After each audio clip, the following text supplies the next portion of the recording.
fet, l'ordre fins i tot s'ha convertit en tendència.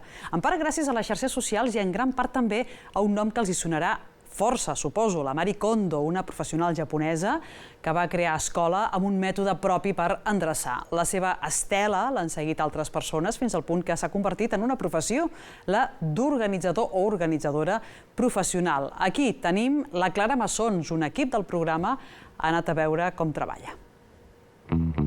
Jo soc organitzadora professional i el que faig és ensenyar a les persones i a les famílies a endreçar-se a casa seva, d'acord amb el seu estil de vida i la quantitat de coses que tenen i l'espai que tenen. Primer faig una trucada d'una hora amb la clienta, normalment és una dona. Estàs preparada per ordenar? I parlem de com està la casa, m'ha ensenyat unes imatges, poso uns quants deures que preparen la meva visita.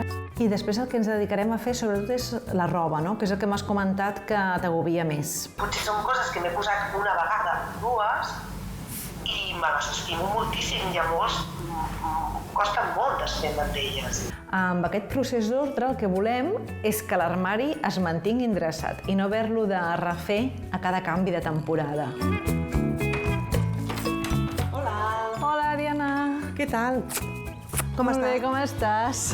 Una mica nerviosa. I quan vinc a la casa són 4 hores d'ordre intensiu d'una sola categoria, per exemple, de roba, o de joguines, o de cuina. I després la clienta continua endreçant el seu aire i continuem en contacte per WhatsApp. El que més em demanen és armari, sobretot la roba, perquè acumulem moltíssim, i no és que ens falti espai, és que ens sobren coses. No comencem per què vols llançar, sinó què és el que salves perquè t'encanta.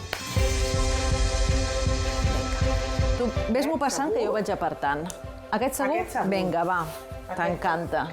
Això t'encanta. L'ordre és un procés extern, que tu veus en l'espai, però també és un procés intern. I treballo molt amb la clienta l'acompanyament de desfer-se de coses, de dir que això no m'ho havia plantejat mai, però és que ja no m'agrada, però ho vull llançar i no ho llenço, Què està passant aquí? Aprofitem per anar descartant el que no. Per exemple, això ja veus que no. Doncs vinga, aquí. Això ho hem d'agrair a la Marie Kondo, va ser la que ho va posar de moda. A Japó ja hi havia hagut un boom als anys 70, després a Estats Units als anys 90, però aquí realment jo crec que va arribar amb la Marie Kondo. I és quan s'ha fet popular la feina dels organitzadors professionals. Un truc, tota la roba mirant cap al mateix cantó.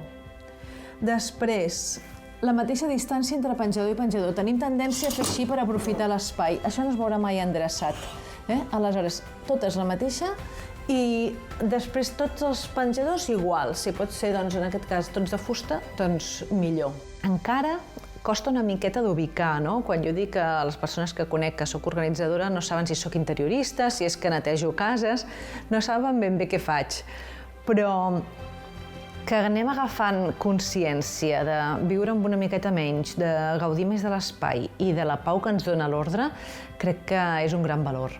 I que hem fet blancs, roses, vermells, verd, negre, doncs aquí també colors clarets, rosa, lila, verd, negre.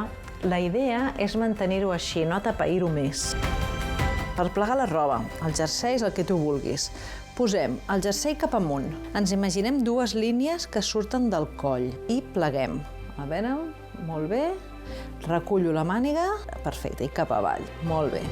I aquesta igual, va a buscar aquí, exacte, no va al mig, sinó que va a buscar l'altre cantó.